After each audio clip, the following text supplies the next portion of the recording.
Have you ever wondered what happens when your world turns upside down in a single day? When everything you thought you knew about your life turns out to be an illusion, and the real test isn't in your skills, but in the strength of your heart. On an autumn morning in 1900, Jack gazes out the carriage window at the familiar landscape he hasn't seen in years. His golden, slightly curly hair sways in the breeze as his blue eyes take in the verdant hills that hold his childhood memories. Tall and elegant, he clutches a yellowed letter, the last one he received from his father 2 weeks ago. "My dear son, your studies are my greatest pride. Keep working hard, for your future will be bright." The words echo in his mind as the carriage approaches the entrance of Golden Valley Farm. Jack's heart sinks at the sight of the main gate. The peeling paint and rusty hinges tell a different story from the optimistic letters he always received. As he steps down from the carriage, he's greeted by Mr. Anderson, the foreman who's worked on the farm since before Jack was born. The old man's eyes are misty. "Young Jack, your father, he never wanted to worry you. He kept everything secret until the end." The revelation hits Jack like lightning. Each step towards the main house reveals more signs of decay that his father skillfully concealed. Broken fences, poorly maintained fields, barns in need of repair. His heart breaks as he realizes that while he studied at the finest schools, his father sacrificed everything to maintain his education. In the dusty library, Jack finds the accounting books. Page after page reveals the painful truth: the farm is drowning in debt. But among the red numbers, he finds something even more precious: a diary. On the last pages, his father's words: "My son will have the education I never had. He'll return prepared to transform this land. My sacrifice won't be in vain." Jack feels the weight of responsibility on his young shoulders. He has no experience with farming, knows nothing about running a farm, but looking out the window, he sees the families of the workers, people who depend on that land to survive. His father believed in him until the end. With tears in his eyes but determination in his heart, Jack makes his first decision as the new owner. "Mr. Anderson, I need you to teach me everything. I'll start from scratch, but I won't let my father's dream die." The sun sets on the horizon, painting the sky golden.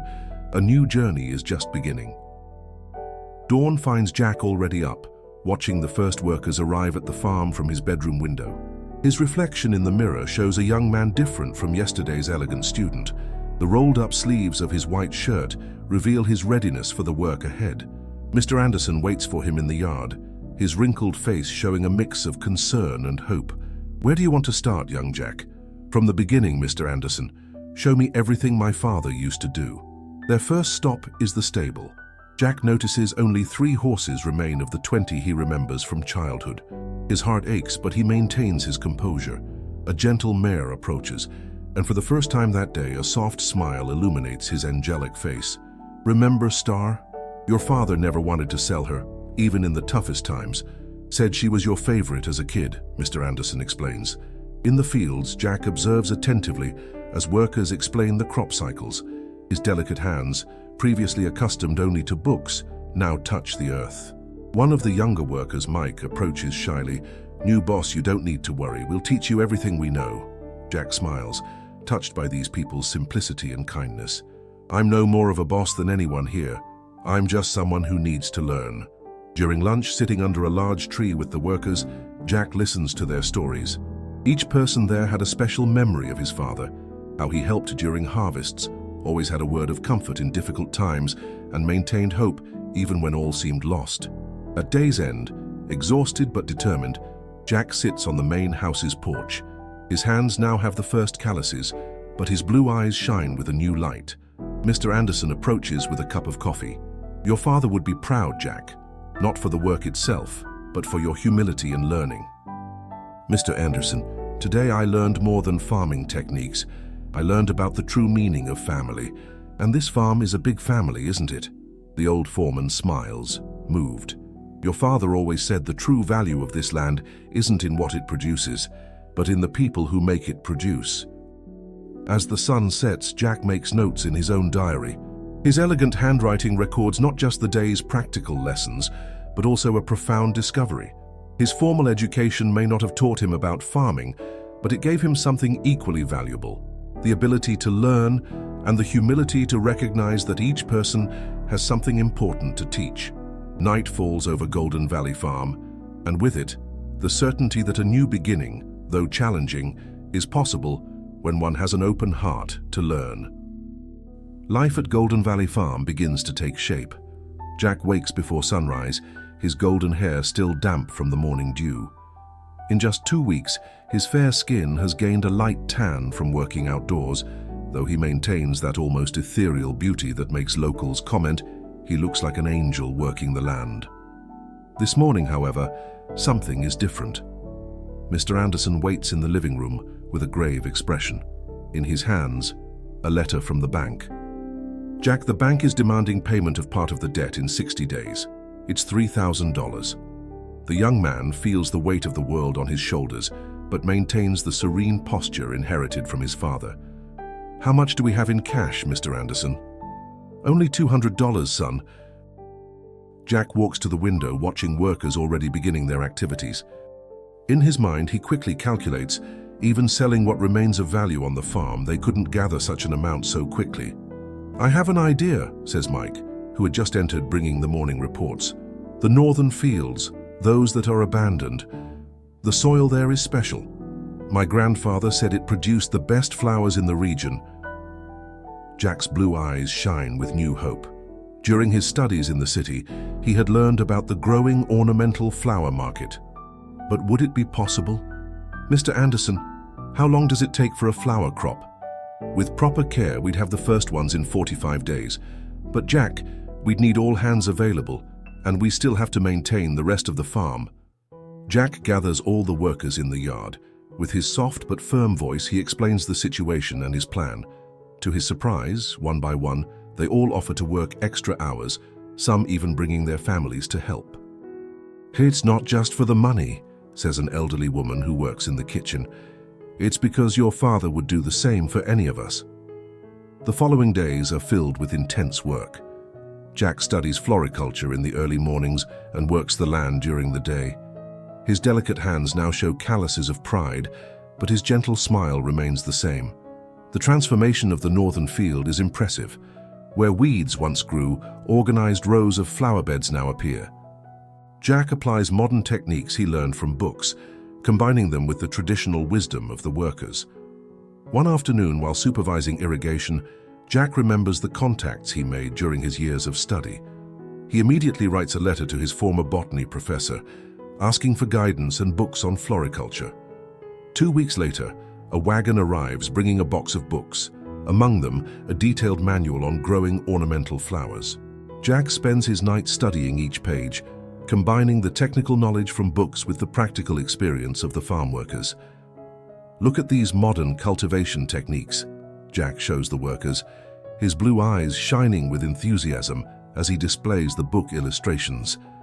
If we combine this with your knowledge of the local soil and climate, we can greatly increase our chance of success. Mr. Anderson observes with satisfaction how the young boss manages to unite two worlds, academic knowledge and earth wisdom.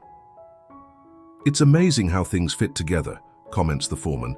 Your education is proving as valuable as your father imagined, but in a way no one expected. The sun sets over the newly planted beds, and Jack makes his silent prayer of every night. Father, give me strength to be half the man you were. The race against time has just begun, but something new is blooming at Golden Valley Farm, not just in the flower beds, but in everyone's hearts. The hope that knowledge, when shared with humility, can transform realities. As dawn breaks, the first flowers begin to bloom in the northern field's beds. Jack, his golden hair reflecting the rising sun, kneels to examine the opening buds. His hands, now calloused but still gentle, delicately touch the petals. They're the most beautiful I've ever seen, says Anna, a worker's daughter who helps with morning irrigation. The colors are more vibrant than usual. Jack smiles, knowing this is the result of combining modern techniques from books with the workers' traditional care. But his serene expression hides a growing concern. Only 3 weeks remain until the bank's deadline. During breakfast, Mr. Anderson brings news from town. The flower merchants are curious about our production. They say no one has grown ornamental flowers in this region for years. We need a big buyer, Jack ponders. someone who can purchase the entire production at once. That afternoon, as Jack organizes records in the library, Mike rushes in. "Boss Jack, a storm's brewing on the horizon." The sky darkens quickly. Jack runs to the fields, organizing all available workers to protect the flowers. Rain begins to fall, first in gentle drops, then in torrents. For hours, everyone works tirelessly in the rain. Jack, soaked but determined, leads by example, helping build makeshift protections for the most vulnerable beds. His angelic beauty, even in the storm, seems to inspire strength in those around him. When the storm finally passes, the exhausted group surveys the fields. Thanks to their joint effort, they manage to save most of the flowers. Jack looks at his workers, all drenched and tired, but with smiles on their faces. "You're incredible," he says, moved. "Each of you gave everything to save these flowers." "It's because we believe," responds one of the older female workers. "We believe in you, just as your father did." That night, as everyone recovers from the intense day, 2 letters arrive. The first is from Professor Harrison, who had sent the books weeks ago. In his letter, the professor mentions speaking about Golden Valley's project to his friend, Mr. Thornton, the largest flower merchant in the capital. At the end of the letter, the professor adds a personal comment. "My dear Jack, I always knew you'd do something extraordinary with your education. Mr. Thornton was particularly interested when I mentioned your combination of modern techniques with local traditional knowledge." The second letter is from Mr. Thornton himself, expressing interest in personally viewing the production. Jack gathers all the workers in the main house's hall to share the news. His hands tremble slightly as he holds the letters, but his blue eyes shine with renewed hope. "Mr. Thornton will come personally to see our flowers next week," he announces. "If he likes what he sees, he might buy our entire production." A wave of joy sweeps through the hall. Anna, the young girl who helps with irrigation, is the first to speak. "We need to make everything perfect for his visit." In the days that follow, the farm transforms into a hive of activity. Each worker gives their best, caring not only for the flowers but also tidying up the property. Jack works alongside everyone, his hands now calloused from labor. One afternoon, while helping clear paths between the beds, Mr. Anderson observes the young boss with pride. "You know, Jack, your father always said you had a special gift. He wasn't talking about your studies. He was talking about your heart." Jack pauses for a moment, leaning on his hoe. "Do you think he'd be proud?" "Proud?"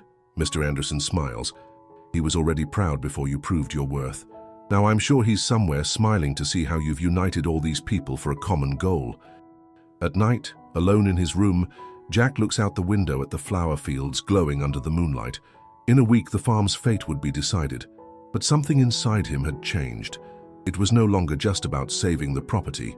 It was about honoring each person who had trusted him, who had shared their knowledge, who had given their sweat and dedication for a common dream. In his diary, he writes with a steady hand, "Father, today I understood that the true inheritance you left me wasn't these lands, but the people who make it a home, and I promise that no matter what happens with Mr. Thornton, I won't disappoint them." Outside, the moonlight illuminates Golden Valley's flower fields, a silent witness to a promise made from the heart. The big day finally arrives. The sun has barely risen, and Jack is already up, checking every detail of the flower fields. His reflection in the window shows a young man different from the one who arrived at the farm, stronger and more confident. Mr. Thornton arrives punctually at 9 a.m. He's an elegant man with a serious expression, analyzing everything with experienced eyes. Jack guides him through the fields, explaining with simplicity and passion each technique used and every decision made. "Interesting approach, combining modern methods with local knowledge," Mr. Thornton observes, gently touching one of the flowers. "I've never seen such vibrant colors in crops from this region." As they walk, the workers continue their activities, demonstrating the dedication that has become Golden Valley's trademark. Mr. Thornton notices the respect with which everyone treats the young boss. "Tell me, Mr. Jack, why flowers?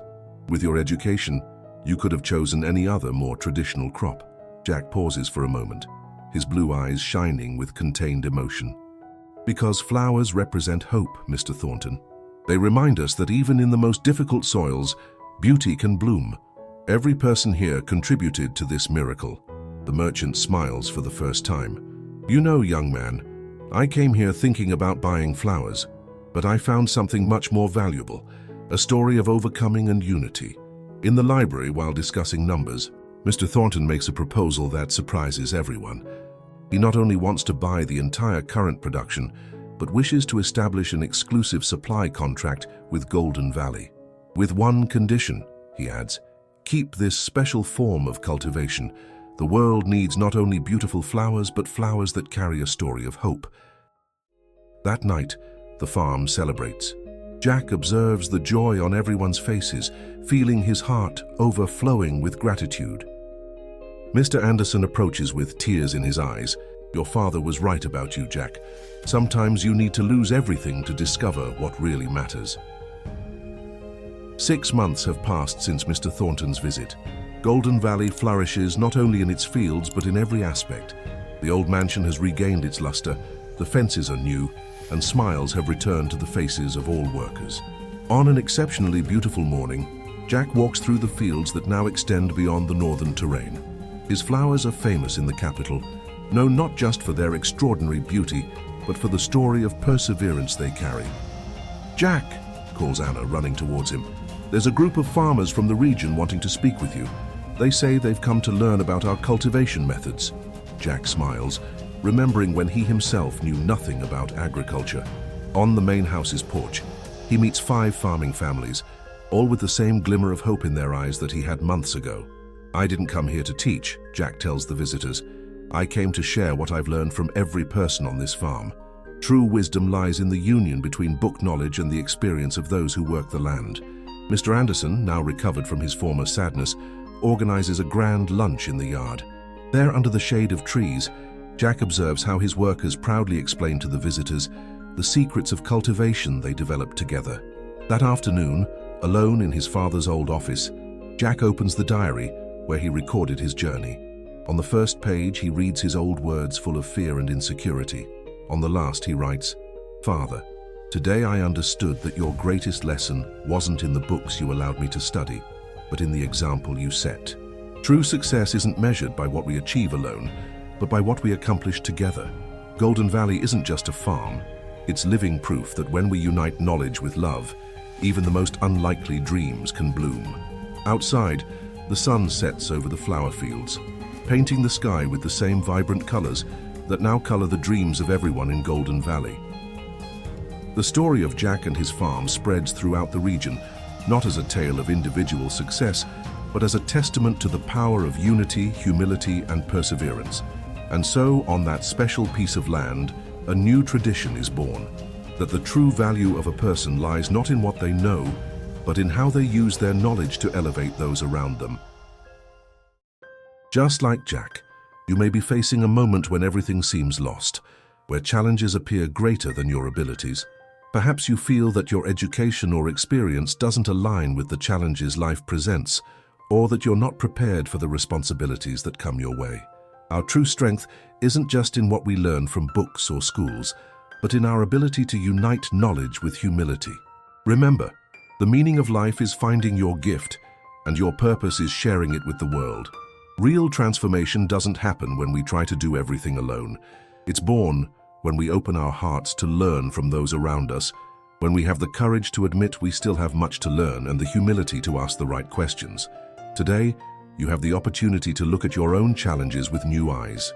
Your current difficulties may be the fertile soil where your greatest triumphs will bloom.